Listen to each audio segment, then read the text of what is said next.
সালাত আদায় না করে আপনি মারা যাওয়ার চেষ্টা করবেন না, মরলেই জাহান্নামে যেতে হবে।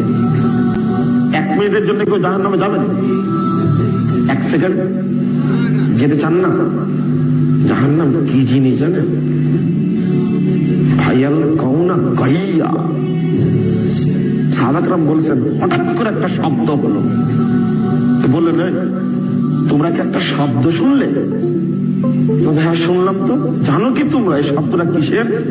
তখন বলছেন যে 70 বছর পূর্বে একটি পাথরকে জাহান্নামের মুখে ছেড়ে দেওয়া হয়েছিল।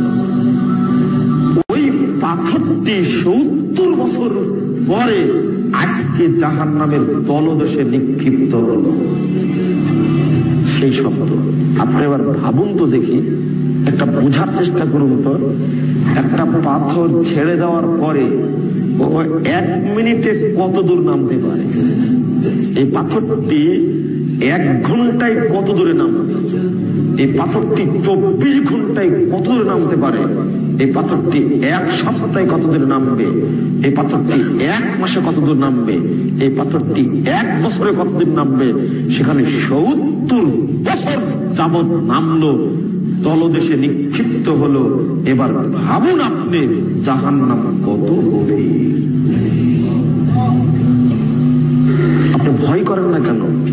লজ্জা করে হলেও, একটু ভয় করে হলেও সালাত আদায় করা শুরু করো।